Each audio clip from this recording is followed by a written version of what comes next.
Whoa. Alrighty. Loud noises. Sally, cat 2, maybe cat 3.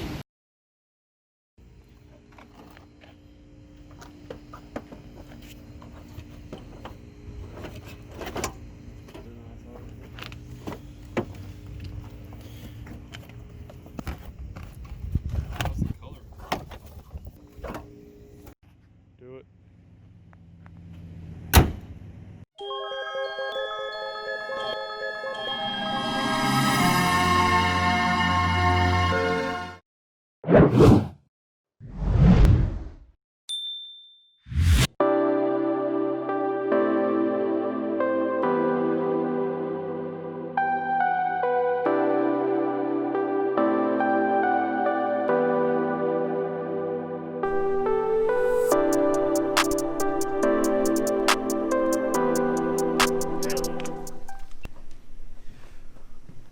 What is going on, Gulf Coast Nation? Guys, welcome back to another episode. As you can see, it's dark. We're up at the trailer. We have not been shark fishing this week. No ma'am, no sir. We have been cleaning up from Hurricane Sally. It has been day in, day out work. Mr. Adam is so busy he can't even be with me this week. His family, keep them in your prayers, have had quite a bit of damage to their house and property. We made it out pretty lucky here, just a lot of tree damage, some wind damage to our roofing and ceiling, but we're making it through this week. We had a little bit of water damage to the trailer here. You can see it's a little bit wet. We had some flooding back here. So what I want to do is obviously clean the trailer out. I wanted to take this opportunity to walk you guys through what's in our trailer, why it's in our trailer, and why and how we use it. Let's go. All right, so I'm gonna start you guys at the front. Oof. All right, we're gonna start you guys at the front of the trailer here. We have built, this is a 6x12 enclosed trailer. We got it new last year in 2019. So we can pack everything in here, lock it up at night, disconnect, lock the trailer, and then go to bed, wake up, reconnect to it, and just go again. That way everything's kind of in one place, safe and sound. We have security and cameras on this thing all the time. So a little bit of upfront investment, but if you're going to be doing it a lot like we do, it's definitely worth it. So we went ahead, this is a 6x12 trailer. It noses up, so it's actually 12 foot to right here. So we've got a little bit of extra space up here. We built out these shelves to keep some miscellaneous stuff. So like up here, I've got some extra braid. We've got some Jerry Brown and diamond braid up here, just in case we ever need it on the road. We've got electronics, miscellaneous gear like chargers, extra batteries, flashlights, VHF radios, anything that we might need in that realm. We've got a little propane style grill here. It's coming up on the fall winter season. The fall winter season, we spend multiple days on the beach. It's always nice to have a little propane grill to pop open real quick, make some eggs, bacon in the morning, that kind of stuff. Down here on the second shelf, we normally have a big tub with all of our leader materials in it. That's in the house right now because we're making leaders, because there's not a whole lot other to do when you don't have power. Got an Adventure Man hat just in case it gets sunny outside, and then we've got our tagging and first aid supplies in here, band-aids, gauze, neosporin, all that good stuff, rubbing alcohol, and then we got tagging supplies from Noah for when we tag those sharks. Down below here, we've got a sleeping bag. We keep a couple sleeping bags on hand. Like I said, staying overnight at the beach, it can get pretty chilly, so we just keep a couple sleeping bags with us to stay warm. Some charcoal for the grill that we have. I'm packing up in a little bit. And then we've got our 25-pound spool of LP mono, 200 pound. That's what just every shark, we change top shot, so we go through these big spools of 25-pound mono a lot, so we keep it up here. And then in this bucket, we've got actually an 8-foot cast net there. That we just like to keep on hand just in case the mullet get close to the beach, that kind of stuff. Jump over here, we've got some extra leaders. We've got about 4 or 5 extra leaders. If you guys want to see how we make our leaders, check the video playing in the top right corner of your screen right now. But there's some extra leaders here, and we keep the big weights just in case. That way we can just grab and go. We're not having to put bigger weights on again. And then we've got our Kama outdoor canopy. This was a $200 canopy off Amazon. We've had it for a couple of years. We wanted to go with something beefy for when we do stay all weekend on the beach. This thing, rain or shine, it's working through salt water. It's done really good, obviously if we take care of it and rinse it, but it can hold in some really heavy wind, and so that's what we wanted to do there. We've got an extra paddle. Never know when you're gonna break your paddle out on the beach. And then we just keep our rod holders tucked in right here, keep Old Glory tucked in right here. And then we've got our floodlights that you guys have seen in previous videos. So we got our floodlights kind of tucked up here because they won't fit on the cart when we load it up. So let's start putting stuff back in the trailer and show you guys what we got. Oh, Kamado Joe grill. This thing is awesome on the beach. If you're gonna be staying out all weekend, this is an option that we offer on our trips, the grill package. So we bring this old heavy Kamado Joe down to the beach. We bring charcoal, lighter fluid, all that stuff, so we can grill you guys some really good steak, chicken, bacon, asparagus, whatever you guys want on the beach. So burgers, hot dogs, all that good stuff. So we put this up front. It has our grilling supplies in it, so it has some grilling tools, lighter, light up football at night, kind of cool, and then another football, some just miscellaneous stuff that we use on the grill. This is a must.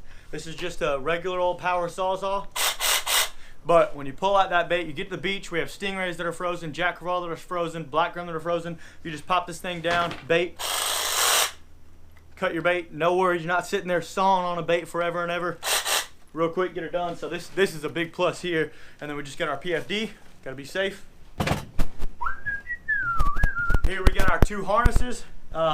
One's a Barrett P19 series, the other is our Steadfast Diamond plate. We got a couple more Steadfast plates coming in. We're really excited about what Steadfast is doing there with those plates. So we're gonna be changing these both out to Steadfast plates soon.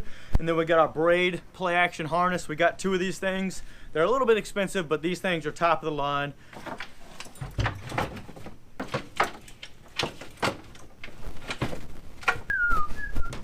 Our good friends at Kids Outdoors gift us a little 10x10 Academy special canopy. Obviously this one's gonna be a little bit more light duty, but if you need some sunshine, it's lighter, it's quicker to set up, so it's always good to have a second canopy. And then these are just a couple of old Star rods, all roller. I think they're 5100. And we keep both of these in here just in case you have any rod malfunctions. Those of you who fish on the beach know exactly how much and what can go wrong. So we keep a couple backup rods. That way if we have issues when we have clients on the beach, we can keep rolling. Whew. Everything's got a ride, everything's got a ride. You know the old silver bullet right here? She's caught the 11'4", 12'1". She's been on some big nasties, the big 11'8" hammer, which was a couple weeks ago's video. But she got cut off right before the storm we were fishing. She got cut off by a black tip, so we've got to put some more braid and then some more top shot on her. So she's not going in the trailer, she's going in the truck. We got the old George Washington right here. Got its name a couple weeks ago when we got that nice 11-foot tiger with the Bachelor. Whoa. It got its name a couple weeks ago when we broke the 10-foot mark on a nice 11-foot tiger with the Bachelor group. TRX 80 narrow. Look at that thing. Narrow. They don't make them anymore. So we got lucky getting this old girl. She goes right up here, and I'm going to show you guys how we pack these rods in here. So 2 J-hooks, like kayak J-hooks, and the rod goes over the top. Reel goes underneath, and we have reel covers for them all, but to put these reel covers on and off when we're leaving the leaders on, because we fish so much, it'd be a pain to cut the leaders every single time.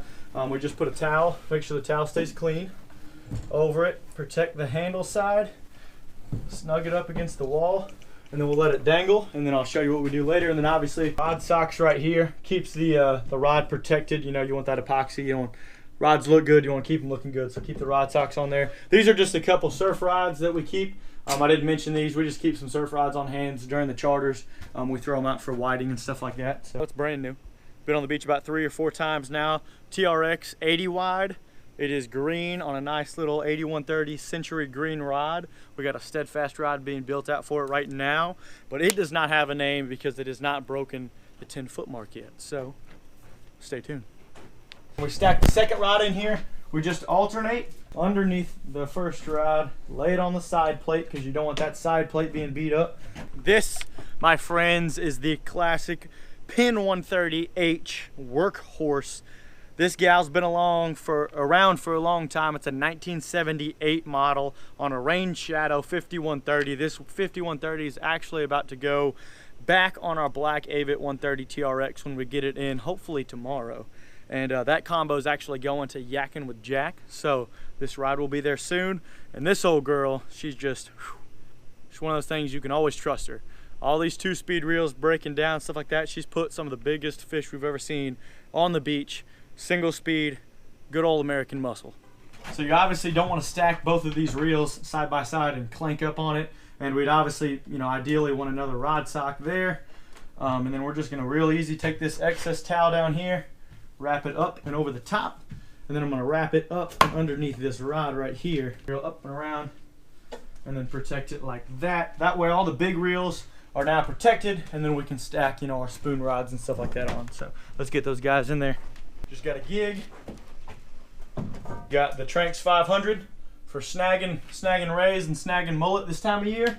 And then we've got just a little Tsunami Evic with a spoon for getting ladyfish and mullet. And then pretty soon, hopefully sight casting bonita in the next couple months. Our black tip casting setup, Spin Fisher 10500 with 500 yards of 100-pound braid. This is completely overkill on a 15-foot ugly stick rod. If you're looking for cast outs for black tips, you don't need this whatsoever, but 15-foot rod is fun as all get out. And the 10500 with 100-pound braid has a little bit of a dual purpose, because when we make it out to the tuna grounds with one of you guys very soon, we will be, you know, mounting this up on a jigging rod for blackfin and yellowfin and that kind of stuff. So she sits right there. Again, I'm making sure she's not going to be clanking into any reels the whole ride. It's a Penn Fierce 6000 with 50-pound braid, about 200 yards of 50-pound braid on just a simple 9-foot rod on our black tip rigs. We'll be selling these very soon. These are our Big Hoss rigs right here, Big Hoss cast outs. And you know, this is what all you need. 50-pound braid, 6,000 size reel. It'll be a blast, and if you hook into an 8-foot shark, you're probably not going to turn it, but that's okay because it's meant to be super fun. So this is more of a practical black tip setup here. All right, so we've got all our rods up here right now. I got this long twisty tie section from Lowe's. You just put it right over the top of these rods, twist it up on this J hook all the way up, all the way back down. And broke, don't fix it. Because you want everything is staying. It's not going anywhere. We got the volleyball earlier, played a little volleyball on the beach with clients sometimes too. And then our wheelies, kayak wheel. This just goes underneath the kayak. That way I can pull the cart, and then Adam can pull the kayak loaded down with chairs and stuff like that. So, fold up table. This slides right against the wall.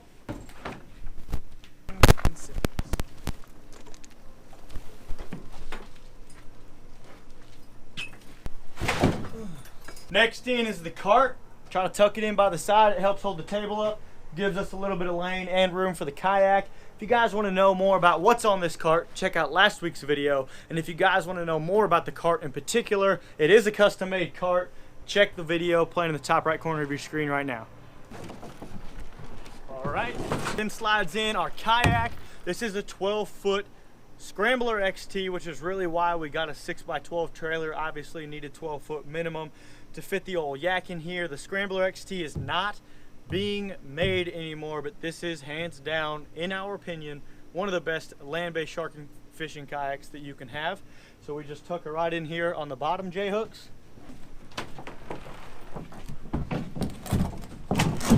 Put the nose up front, and then we got bungees to keep her from falling over during transit.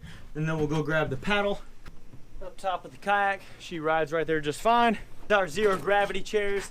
These things, you've seen them out on the beach before, are so comfy. They kick back. You can relax all the way back into them. We just stack these things right here. And almost forgot. You can't forget to strap down the cart. She'll go rolling all over the place. Go ahead and lay those down because they're going to fall anyways.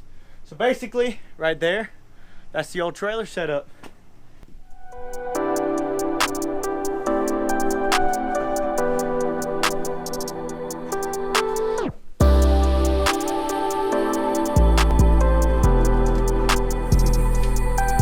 Alrighty guys, hope you guys enjoyed the video. Hope you got something out of it as far as what we do with our trailer. Last week's video explains what we bring to the beach. So if you're wondering what you need to bring to the beach or you're not sure what to pack, what not to pack, that's a good video. Check out last week's video. But I'm gonna close this video out with, guys, keep everybody in Orange Beach, Gulf Shores, Pensacola, Mobile, all the surrounding areas in your prayers after Hurricane Sally. She has done a lot of damage. There are still people today, almost 7 days later, without power, without water. And you know, guys are working around the clock, working their tails off, first responders, EMT, power, sewer. So just big thank you to those guys who are working their tails off for us here. And thank you so much to anybody who has ever lent a hand. People are bringing down supplies. You guys know how this goes down here on the Gulf Coast. When catastrophe strikes, Mother Nature lifts her fist up. You know, we kind of come together as a community, start helping each other out. And you know, this one's been no different. So thank you to everybody who has lent a hand to us down here on the coast. Hope you guys enjoyed the video. Be sure to give it a thumbs up, drop a comment below, share it with your friends, and as always, we'll catch you guys next week.